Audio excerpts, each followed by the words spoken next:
বাঙালির গর্ব, আবেগ এবং ভালোবাসার আরেক নাম রবীন্দ্রনাথ ঠাকুর।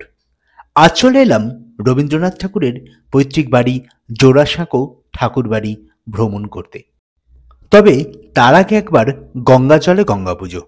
চিত্ত যেথা ভয় শূন্য, উচ্চ যেথা শির, জ্ঞান যেথা মুক্ত, যেথা গৃহের প্রাচীর, আপন প্রাঙ্গণ তলে দিবস সর্বরি, বসুধারে রাখে নাই খণ্ড ক্ষুদ্র করি, যেথা বাক্য হৃদয়ের উৎসমুখ হতে উচ্ছ্বসিয়া উঠে, যেথা নির্বারিত স্রোতে দেশে দেশে দিশে দিশে কর্মধারা ধায়, অজস্র সহস্রবিধ চরিতার্থতায়, যেথা তুচ্ছ আচারের মরুবালু রাশি, বিচারের স্রোতপথ ফেলে নাই গ্রাসী, পৌরুষেরে করেনি শতধা, নিত্য যেথা তুমি সর্বকর্মচিন্তা আনন্দের নেতা, নিজ হস্তে নির্দয় আঘাত করি পিত, ভারতেরে সেই স্বর্গে কর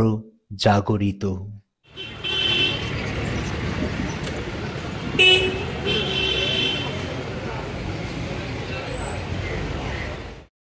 জোড়াসাঁকোর nearest metro station Girish park metro station. Girish park থেকে পায়ে হেঁটে সামান্য কিছুটা। আর এই হলো জোড়াসাঁকোর মেইন গেট। এই গেট দিয়ে আপনাকে ভেতরে ঢুকতে হবে এবং ভেতরে ঢোকার পরে আপনাকে একটি টিকিট কাটতে হবে। জোড়াসাঁকো ঠাকুরবাড়ি বা রবীন্দ্রভারতী মিউজিয়াম প্রতি সোমবার বন্ধ থাকে। এছাড়া যে কোনো সরকারি ছুটির দিনও এটি বন্ধ থাকে। মঙ্গলবার থেকে রবিবার পর্যন্ত এটি খোলা থাকে সকাল 10:30 থেকে বিকেল 4:30 পর্যন্ত। গরমকালে সময়টা আরেকটু বাড়ে, অর্থাৎ 5টা পর্যন্ত, এবং শীতকালে এটি 4:30 বন্ধ করে দেওয়া হয়। আর এই দেখছেন সামনেই যে সবুজ রঙের গেটটা আছে, এইটাই মেইন গেট, অর্থাৎ এখান দিয়ে ঢুকেই ডান হাতে পড়বে টিকিট কাউন্টার। এবার বলে রাখি এখানকার এন্ট্রি ফিস সম্পর্কে। এই যে ডান দিকে লাইনটা দেখছেন, এই লাইনটা টিকিটের লাইন। প্রবেশ মূল্য ভারতীয়দের জন্য 20 টাকা মাথা পিছু। এছাড়া এখানে যদি আপনি স্টিল ফটোগ্রাফি করতে চান সেক্ষেত্রে আপনাকে এক্সট্রা 50 টাকা দিতে হবে। তবে এখানে কিন্তু ভিডিওগ্রাফি কোনোভাবেই অ্যালাউড নয়। আমি ভিডিও করছিলাম তখন আমাকে জানালো যে ভিডিওগ্রাফি অ্যালাউড নয়। কি আর করব, দুধের স্বাদ ঘোলে মেটালাম, অর্থাৎ স্টিল ছবি তুলেই আমাকে খুশি থাকতে হলো। এরকম একটা সুন্দর জায়গায় যদি ভিডিও করতে পারতাম তাহলে আপনাদেরকে আরও অনেক কিছুই দেখাতে পারতাম। এই যেমন রবীন্দ্রনাথ যেখানে জন্মেছিলেন, কিংবা রবীন্দ্রনাথ বা ঠাকুরবাড়ির ব্যবহৃত বেশ কিছু সামগ্রী, সেটা পারলাম না। তবে আপনারা অবশ্যই আসবেন এবং নিজেরা চাক্ষুষ করবেন, ভালো লাগবে, বিশ্বাস করুন।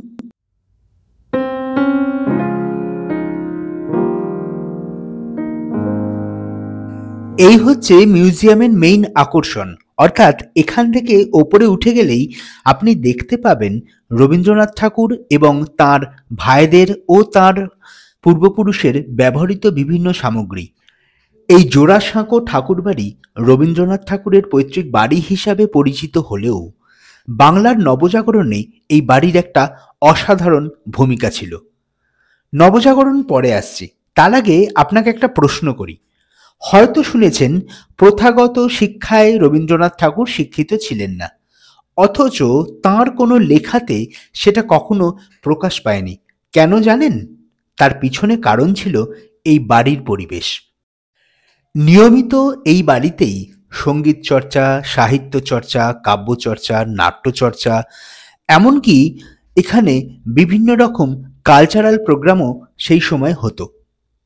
ভারতীয় এবং পাশ্চাত্য সাহিত্যের বইয়ের এক বিশাল ভাণ্ডার ছিল এই বাড়িতে। আর তার সঙ্গে রবীন্দ্রনাথ ঠাকুরের দাদা জ্যোতিরিন্দ্রনাথ ঠাকুর এবং সত্যেন্দ্রনাথ ঠাকুর তাকে সাহিত্য, দর্শন এবং সঙ্গীতের প্রতি আগ্রহী করে তুলেছিলেন।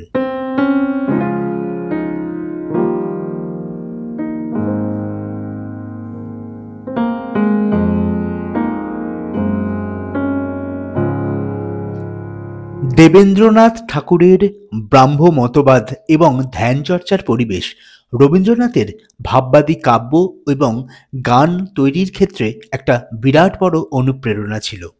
কিশোর রবীন্দ্রনাথের কয়েকটি সৃষ্টির কথা বলি। এই যেমন ধরুন কবি কাহিনী, অভিলাষ কিংবা ছোট গল্প ভিখারিনী। এছাড়া প্রথম উপন্যাস ছিল বউ ঠাকুরানীর হাট। এই সবকটি এই বাড়ি থেকেই ওনার লেখা।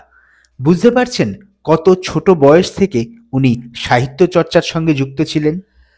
রবীন্দ্রনাথ ঠাকুরের দাদা জ্যোতিরিন্দ্রনাথ ঠাকুর ছিলেন একজন নাট্যকার এবং এই বাড়িতে নিয়মিত নাট্যচর্চা হতো।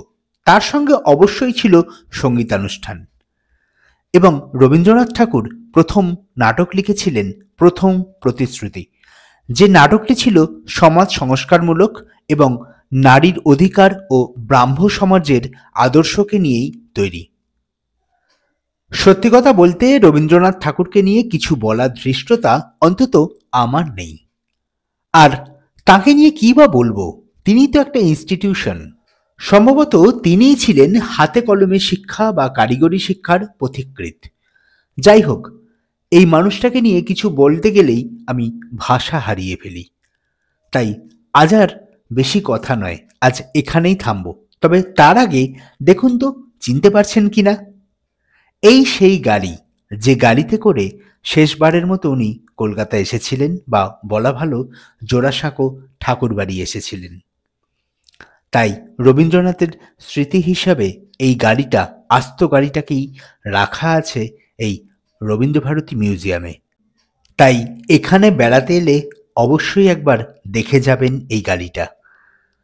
আর কি বলবো, আজকের গল্প এটুকুই। খুব তাড়াতাড়ি ফিরছি আর একটা নতুন গল্প নিয়ে।